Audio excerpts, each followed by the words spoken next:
Oui, merci. Comme vous le savez, le président en 2022 a annoncé le démarrage de 3 projets miniers.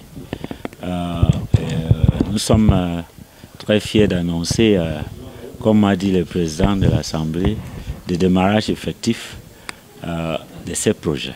En détail, le projet Sinosteel a effectivement démarré. Le projet Grand Zambie de fer à Kribi a effectivement démarré. Et sur place maintenant, il y a les travaux en cours et d'ici un mois, presque 80% des équipements de Sinosteel vont arriver au Cameroun comme les mesures complémentaires pour l'installation sur le terrain. En ce qui concerne Grand Zambie, le projet est bien avancé. Il y a déjà un concasseur pour les projets, infrastructures de projets, et ce concasseur va aussi servir comme broyer pour la mine à ciel ouvert. Il y a aussi les projets de Mbalam qui a eu certaines mesures de restructuration.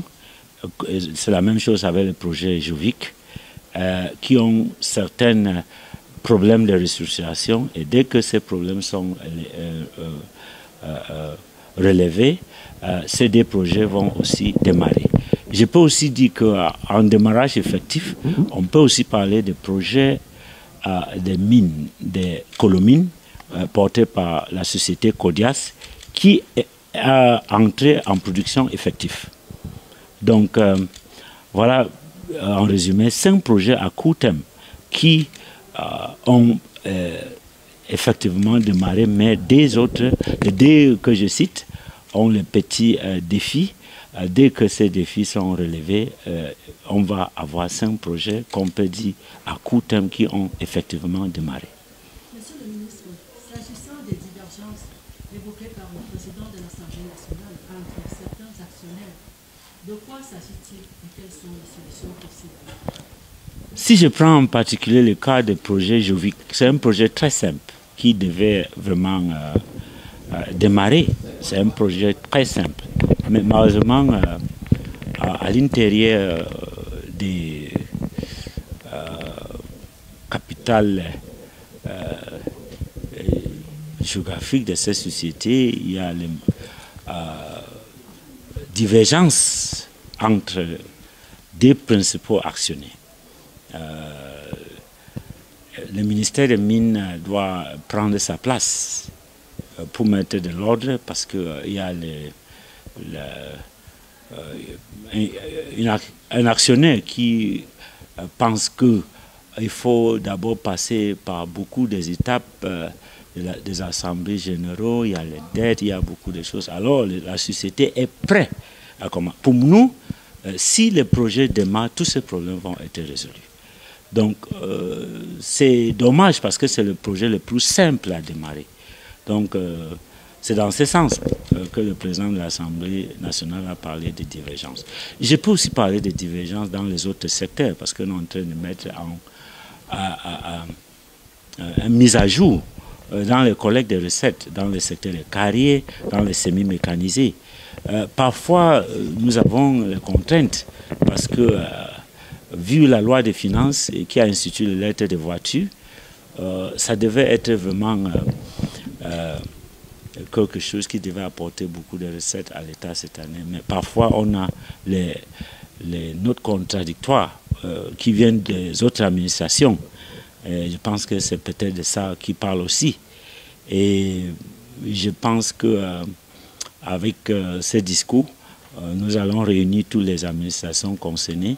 Je peux aussi dire, je félicite les administrations comme le ministère des Forêts, comme le ministère, comme le MINCAF qui a annulé 129 titres fonciers pour les démarrages effectifs des projets Sinosteel. Donc, mais je pense qu'avec ces discours, on va rassembler les autres administrations pour qu'on soit sur les mêmes longueurs d'onde. Monsieur le ministre, quand on parle des mines artisanales, cela nous fait penser à cette activité menée par les populations locales. Dans le cadre du renouveau actuel, comment assurer l'encadrement de ces exploitants locaux? Surtout, quel pourrait être leur rapport réel dans les recettes de l'État? Oui, c'est un très grand secteur. Au Brésil, ce secteur dit peut-être informel assure 70% de la production totale de l'or. Donc, le Brésil est l'un des grands producteurs de l'or au monde. Donc, c'est un secteur, si bien encadré, va jouer un très grand rôle. Actuellement, on a beaucoup de défis. D'abord, l'environnement. Et à ces mesures, on a établi un cahier de charges qui doit être désormais suivi. Ce cahier de charges, il faut restaurer l'environnement au fur et à mesure qu'on travaille. Et aussi, il faut les projets sociaux pour les populations locales. Ceci a été établi depuis 6 mois. Et aujourd'hui, tous les projets qui n'arrêtent pas à ce phénomène sont simplement fermés. Il y a des mois, le secrétaire général de notre ministère était à l'Est. Il a identifié presque 1,5 milliard de projets sociaux au bénéfice des populations locales. Et désormais, comme vous allez voir, on vient de signer un arrêté qui a suspendu tous les travaux autour d'un village on était à presque quelques mètres d'une école primaire. Donc voilà les actions concrètes qui rendent le secteur, l'activité artisanale un peu humaine. De l'autre côté, on a impliqué les maires. Le maire est désormais impliqué avec le ministère des Mines dans l'implémentation de cette mesure pour assainir le secteur. Donc, le permis, les autorisations données sont signées devant les maires. Et on a mis un représentant du ministère des Mines dans tous les mairies concernées avec l'activité pour qu'ils travaillent ensemble. Et de plus, ce qui va se passer à la fin, c'est de migrer de ce secteur dans les systèmes clos.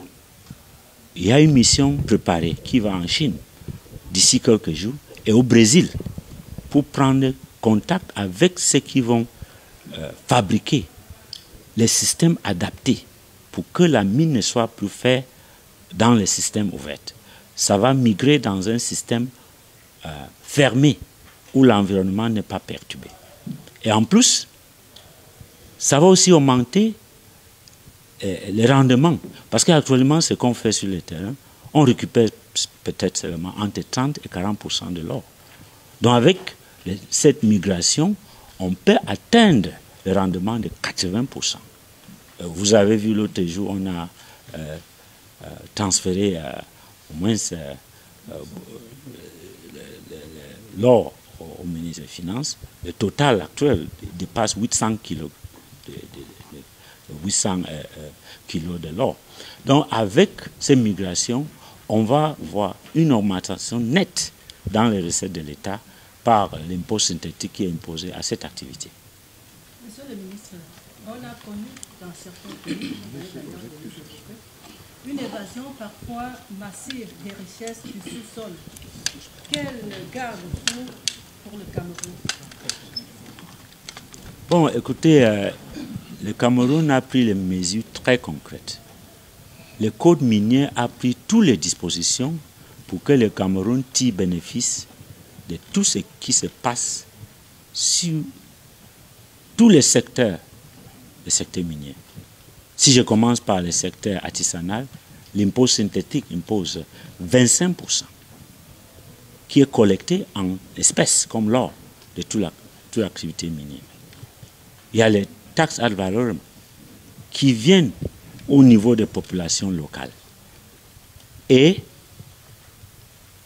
la Sonamine représente l'État avec 10% d'actions dans chaque projet minier. Et il a l'option d'aller à 25% selon les cas. Si le projet est très stratégique pour le Cameroun, on peut investir. À ce moment, ce n'est plus gratuit. Au-delà de 10%, on peut aller à 35%, y compris les 25%. Donc, voilà les mesures. Et puis, il y a les projets particuliers définis dans la convention minière pour chaque projet au bénéfice des populations concernées. Donc, au contraire, beaucoup de gens ont vu ce qui s'est passé dans les autres pays où la mine, au lieu d'être une bénédiction, est une malédiction. Donc, le code minier a pris toutes les mesures pour que le Cameroun tire le maximum de bénéfices dans les secteurs. Et on va continuer à travailler sur les lois qu'on va présenter aux représentants du peuple pendant qu'on change, pendant cette transition de pays à potentiel et à pays de production. Il y a les défis qu'on va relever et qui va nous permettre d'améliorer davantage les lois en faveur de notre pays. Monsieur le ministre, à une certaine époque, il a été question d'une exploitation. La pozzolan, c'est parce que le Cameroun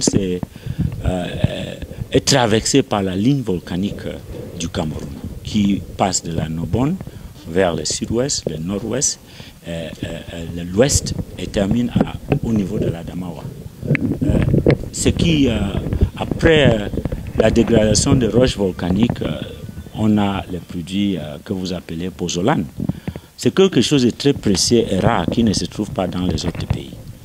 C'est avec ça, ce mélange de pozzolan et clinker qui fait le ciment. Alors, le Cameroun est un pays très libre. On a ouvert les secteurs à tous les pays étrangers. Les sociétés comme Dangote, les sociétés comme Simaf ont l'accès aux produits. Mais on a constaté qu'il y a un abus. Parce que même le peu qui est demandé à payer 300 francs par mètre cube, beaucoup de sociétés essayent de ne pas répondre à cette mesure fiscale. Donc nous avons fait une mission au niveau de Mungu où on a pris les mesures concrètes. Et je vous assure, il y avait même les sociétés qui ont voulu exporter notre pozzolan dans les autres pays. On a pris les mesures idoines pour régler les secteurs, pour que tout ce qui est dû à l'État est payé. Et ça peut être seulement fait si on a une mesure de suivi, qui est la lettre de voiture. Ça nous permet de voir exactement ce qui est produit dans tous les carrières. Et la pozzolan nous a permis de régler le secteur de carrière en général. Donc désormais, tout le monde qui n'a pas un permis semi-mécanisé ne peut plus être dans l'activité. On a pris les mesures où tout le monde qui doit payer les taxes à l'extraction le fait. Et puis les lettres de voiture sont en cours d'implémentation. Now, Mr. Minister,